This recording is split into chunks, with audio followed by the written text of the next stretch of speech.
तो चलिए शुरू करते हैं। तो हम E4 से शुरू करते हैं। अगर आप D4 खिलाड़ी हैं, माफ कीजिए, अब बदलने का वक्त आ गया है और ब्लैक को C5 खेलना होगा क्योंकि यही सिसिलियन डिफेंस है। अब ये ओपनिंग इतनी उपयोगी क्यों है? दरअसल ब्लैक 80% समय E5 या C5 खेलता है। E4 खिलाड़ी होने पर आप इन दो में से एक देखेंगे। यहां कारोकान या स्कैंडिनेवियन मिलेगा। सिसिलियन खेलने के कई तरीके हैं। D4 से बचने के तरीके हैं जैसे night C3, G3, bishop G2, इसे क्लोज्ड सिसिलियन कहते हैं। हम C3 खेलेंगे, नाइट F3 और D4 नहीं। हम C3 खेलकर सेंटर में दूसरा पॉन रखेंगे। इस स्थिति में ब्लैक के लिए सिर्फ दो अच्छी चालें हैं, तुरंत D5 से पलटवार या नाइट F6 से इस पॉन पर हमला।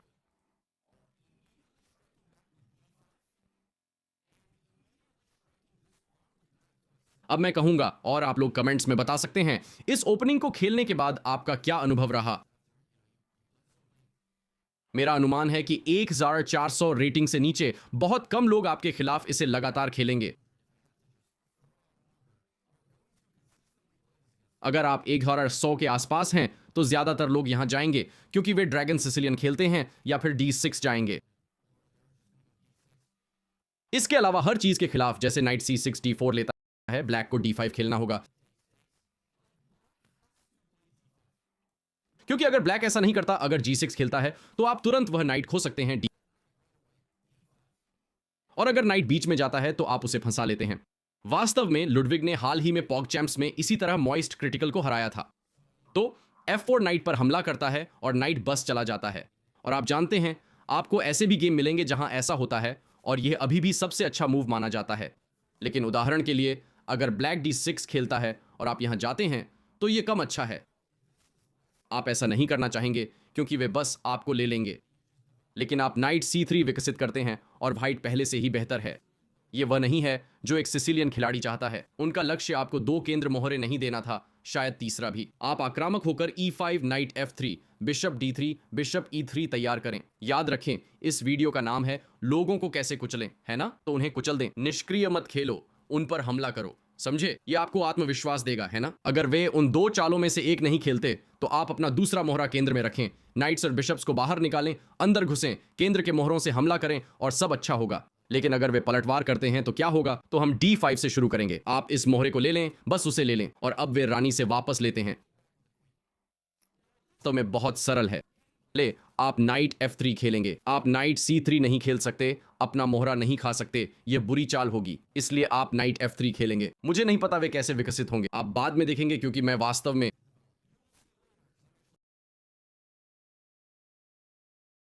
आप देखेंगे कि आमतौर पर काला अपने नाइट्स को बाहर लाएगा और आपको पिन करेगा, यही सबसे ज्यादा होगा। आपका सेटअप E2 पर एक बिशप के साथ होगा ज्यादातर, क्योंकि इस पिन को रोकना आसान है और यह नाइट A3 पर कूदेगा। यह खेलने का एक आधुनिक तरीका है। फिर आपका नाइट B5 और C7 में घुस सकता है या आपका नाइट C4 या C2 से होकर E3 पर जाएगा। हम D4 चाल में देरी करते हैं, इस वेरिएशन में हम इस चाल को टालते हैं। ठीक है, तो ये ऐसा दिख सकता है। हम नाइट A3 खेलते हैं, वे नाइट C6 खेलते हैं और हम बिशप को C4 पर ले जाते हैं। ये एक ऐसा वर्जन है जहां हम बिशप को C4 पर खेल सकते हैं और अगर क्वीन D8 पर वापस जाती है तो हम कैसल कर सकते हैं और यहां पहले से ही काले के लिए खतरनाक है। आप कहेंगे कैसे खतरनाक? मैं तो बस आपके नाइट को पिन किया। मैं कहूंगा अच्छा बस खेल हार गए, रानी B3 ऑफ। अब ये है और ये आप F3 पर लेते हैं। मैं शाह देता हूं राजा D7 और मैं आपको हरा रहा हूं, तो बहुत सावधान रहें। अगर काला जल्दी नहीं खेलता बिशप G4 के साथ, आप नाइट और बिशप निकाल सकते हैं रानी को मारते हुए, फिर कैसल करें। यह खतरनाक हो सकता है और अगर काला थोड़ा जल्दबाज हो जाए तो नाइट G5 अलविदा। इसलिए फ्राइड लिवर जानना उपयोगी है। वह F7 प्यादा बहुत कमज़ोर है। काला E6 खेलता है, यह हमारे लिए अच्छा है क्योंकि अब उसका बिशप फंस गया है। अब हम नाइट C2 और D4 खेल सकते हैं और उस D4 चाल की तैयारी करते हैं। और याद रखें कई स्थितियों में आप ABC बनाम AB के 3-2 के साथ समाप्त होंगे, मानते हुए कि दोनों शॉट कैसल करेंगे। इसे रानी पक्ष प्यादा बहुमत कहा जाता है। सभी अंत खेलों में यह सफ़ेद के लिए फ़ायदेमंद होगा क्योंकि आपके पास एक प्यादा बढ़ाने का ज़्यादा मौका है बोर्ड के उस तरफ। आपके पास बस 3-2 का फ़ायदा है। हाँ, उनके पास 4 हैं 3 पर यहाँ, लेकिन आपका राजा वहाँ है और आमतौर पर खेल का अधिकांश हिस्सा उस तरफ खेला जाएगा। इसे खेलने का सबसे चुनौतीपूर्ण तरीका है और आप इसे बाद में देखेंगे। जैसे कि अगर वे बिशप G4 खेलते हैं और आप बिशप E2 खेलते हैं, फिर वे बस इस तरह विकसित होते हैं। नाइट A3 एक अच्छी चाल है, वे नाइट C6 खेल सकते हैं और इसे खेलने के कुछ तरीके हैं। सबसे पहले आप बस कैसल कर सकते हैं और फिर ब्लैक तय करता है क्या करना है। जैसे ब्लैक E6 खेल सकता है, वैसे ही मेरा खेल दिखा था। मैंने H3 बिशप H5 खेला और फिर D4 के लिए गया। D4 के बिना खेलने का एक और तरीका है, आप क्वीन A4 जैसी चालाक चाल खेल सकते हैं। क्वीन A4 का विचार इस नाइट को E3 पर घुमाना है, जहां से यह क्वीन और बिशप को हिट करता है। यही पूरा विचार है। यहां आपकी क्वीन इसे हिट करती है और ब्लैक को भी बहुत सावधान रहना होगा कि वह अपनी क्वीन को फंसा न दे। इससे मेरा क्या मतलब है, वह यह है कि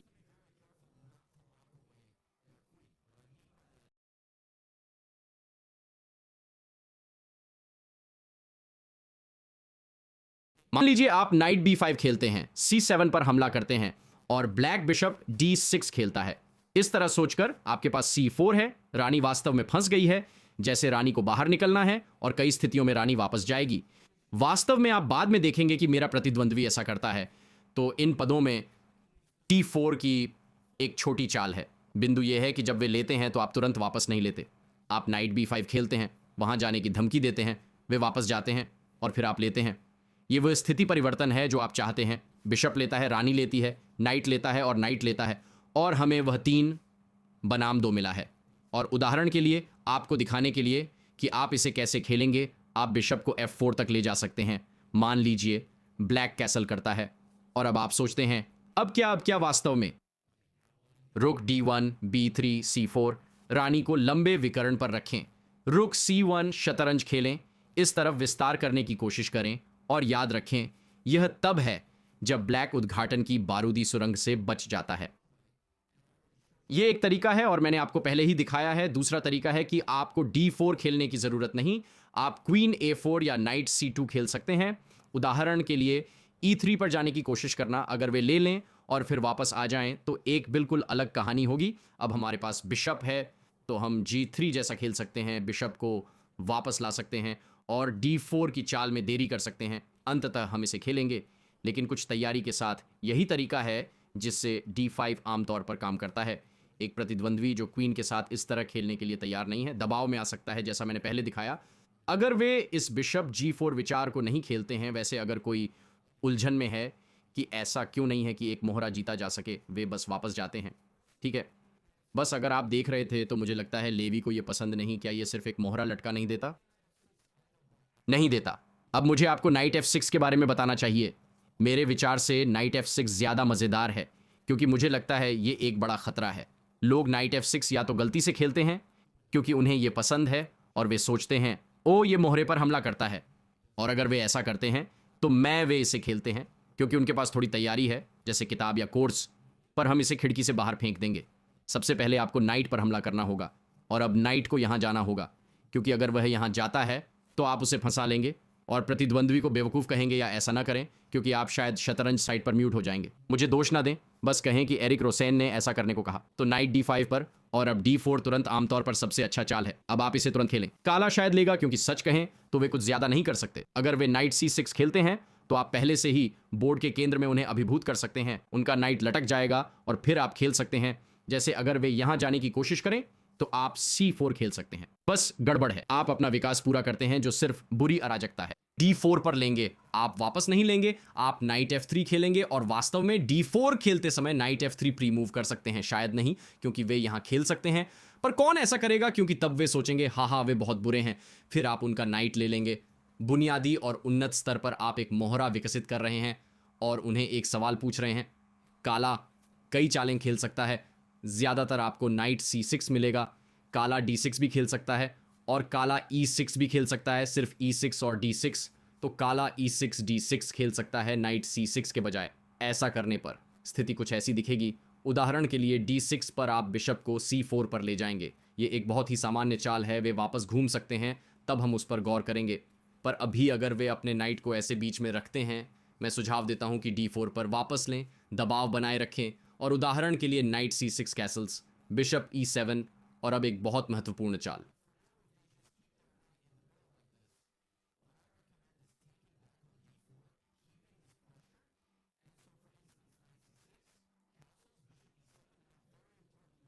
आप क्वीन E2 क्यों नहीं ले रहे? क्योंकि आप रुक D1 खेलना चाहते हैं, D फाइल पर दबाव बनाना चाहते हैं। आप उस एक्सचेंज से चिंतित नहीं हैं। वह एक्सचेंज आपके रुक को सक्रिय करता है। बाद में आप नाइट C3 तैयार करना चाहेंगे। नाइट C3 तैयार करने के लिए आप बिशप D2 खेलेंगे। और लेवी आप कहते हैं मैं D5 पर क्यों नहीं ले रहा? क्या यह लायक नहीं है? खैर, कम से कम ये ऐसा करने लायक नहीं है। अगर आप रुक लेते हैं तो ब्लैक नाइट B4 जैसा कुछ खेल सकता है। अब वे आपके रुक और बिशप पर हमला कर रहे हैं और दूसरे रुक को फंसाने की धमकी दे रहे हैं। इसलिए इन लाइनों में अपने क्वीन साइड को विकसित करने में बहुत सावधान रहें। यह ज्यादातर दुश्मन के खेल को रोकने के बारे में है। आप थोड़ा रुक सकते हैं और नाइट C3 खेल सकते हैं। यह एक बहुत अलग कहानी है। अगर आपको ऐसी स्थिति मिलती है और आप वह पॉन जीतते हैं तो आप शायद जीत जाएंगे खेल, क्योंकि मध्यम और शुरुआती स्तर पर सिर्फ एक प्यादा कम होना इतना बड़ा नुकसान नहीं लगता, लेकिन मुआवजे के लिए सक्रिय खेल काफी नहीं। प्यादा तो प्यादा ही है, तो सफेद का फायदा होगा। काला सोचेगा, अरे मैं एक प्यादा पीछे हूं, मेरे पास ये सक्रिय मोहरे हैं। हाँ, ग्रैंड मास्टर स्तर पर इसका मतलब कुछ है, उससे नीचे इसका ज्यादा मतलब नहीं। आप बस एक प्यादा पीछे हैं। तो नाइट F3 के बाद दूसरी बात, अगर वे आपके सेंटर पर हमला नहीं करते, नाइट C6 खेलते हैं, जो आप बाद में प्रैक्टिस गेम में देखेंगे। हमारे पास बिशप C4 है, ठीक है। इन सभी लाइनों में अंतर, जब वे नाइट को B6 पर वापस लाते हैं तो हम यहां जाते हैं और बस रुक जाते हैं। अब इस बिंदु पर काले के पास बराबरी करने का सिर्फ एक तरीका है, और वो है D पॉन को आगे बढ़ाना। वे जहां भी जाएं हम उसे ले लेंगे। आप कहेंगे कैसे हम एन पासा ले सकते हैं? अगर आप नहीं जानते इसका क्या मतलब है तो शायद सिसिलियन थ्योरी नहीं पढ़नी चाहिए, पर यह शतरंज का नियम है। हम लेते हैं, उन्हें रानी से लेना पड़ता है। सबसे अच्छा मूव प्यादे से लें तो बदसूरत डबल, उसे स्नैप करते हैं, 3 को 2 पर रखें, फिर किलेबंदी करें, लेकिन रानी D6 यह हजारों बार खेला गया है। और अब मैं आपको ग्रैंड मास्टर स्तर की तैयारी दे रहा हूं। किलेबंदी के बाद काला नहीं ले सकता, मतलब ले सकता है पर बेहद खतरनाक है। काले का सर्वोत्तम चाल बिशप E6 है, कई ग्रैंड मास्टर्स द्वारा खेला गया। फिर आप नाइट A3 खेलते हैं। एक लाइन जो मैं आपको यहां दिखाना चाहता हूं, जो पूरी तरह पागल है। अगर आप इसे पाते हैं तो या तो आप एक धोखेबाज से खेल रहे हैं, या आप किसी ऐसे से खेल रहे हैं जिसके पास उद्घाटन डेटाबेस बगल में है। वे बस इसे देख रहे हैं, या आप छद्म वेश में एक ग्रैंड मास्टर से खेल रहे हैं। तो यहां तैयारी प्यादा लेने से शुरू होती है। रानी E2 पर जाती है, रानी को रास्ते से हटाते हुए, क्योंकि आप रानी का आदान प्रदान नहीं चाहते। नाइट B5 पर आप इन 2 मोहरों में से कोई नहीं लेते, रानी को मारते हैं। रानी के पास एक ही चाल है यहां वापस। अब आप बिशप लेते हैं और फिर E6 के बाद आप G3 चाल खेलते हैं, क्योंकि आप बिशप F4 जाना चाहते हैं। और फिर नाइट G5। नाइट G5 का मकसद है कि आप धमाका करना चाहते हैं, या आप क्वीन H5 और क्वीन F7 जाना चाहते हैं। ऊपर काले के पास हार न मानने का एकमात्र विकल्प C2 है, जो मेरा मतलब है, जैसा कि मैंने कहा, अगर आप ये कर लेते हैं तो भगवान आपके प्रतिद्वंद्वी पर कृपा करें। लेकिन 15 चालों का सिद्धांत याद करना पागलपन लगता है। अगर आप मजबूत हैं तो जरूरी नहीं मैंने विवरण में चालें दी हैं, वो लाइन सीधे आपको गेम जिता सकती है। ये काले के लिए खतरनाक है। नाइट C6, बिशप C4 और D5 या D6 पर आप लेते और कैसल करते हैं। हमने सिर्फ बिशप E6 देखा। अगर वे C3 पर लेते हैं तो यहां एक आक्रामक चाल है, night G5 bishop F7 check की कोशिश। भले ही वे हमारी क्वीन ले लें, बिशप F7 और फिर रुक लेना, एक चेक होगा तो काले को यहां E6 जाना होगा। और अब हम फिर से क्वीन H5 खेलते हैं और हम बस इसके लिए जा रहे हैं। अगर वे हमें निकालें तो पीछे हटेंगे। तो इन सभी विविधताओं में सफेद के लिए कई अलग हमलावर विचार हैं, इसलिए यह मेरा पसंदीदा है, क्योंकि यह प्रतिद्वंद्वी के लिए एक खतरनाक शुरुआत है। ये वो लाइनें हैं जिन्हें अपनाकर आप जीत की राह पर होंगे। यह लगभग 15 मिनट का सिद्धांत था। अब इसे इस तरह से पढ़ें, चालों को किसी रीडर या बोर्ड पर डालें और उन्हें खेल कर देखें। काले के लिए सर्वोत्तम चालें D5 और नाइट F6 हैं। इन्हें सीखें, इन्हें याद करें, कंप्यूटर से खेलें, अलग चालें आजमाएं, अनुभव बढ़ाएं, कुछ गेम खेलें, देखें क्या काम करता है क्या नहीं, आपके खिलाफ क्या खेला जाता है, वो लाइनें सीखें और आप सिसिलियन डिफेंस को कुचल देंगे।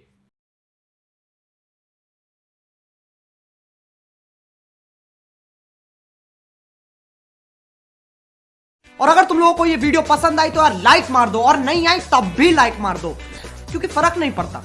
सही बता रहा हूँ, फर्क नहीं पड़ता, बस लाइक मार दो। और अगर तुम लोग नए हो तो सब्सक्राइब करो, वो जो लाल वाला बटन है उस पर कुछ भी फेंक के मारो, ये माइक फेंक के मारो, ये कैमरा फेंक के मारो, मैंने उल्टा बोल दिया लेकिन मुझे फर्क नहीं पड़ता है, बस सब्सक्राइब करो, मुझे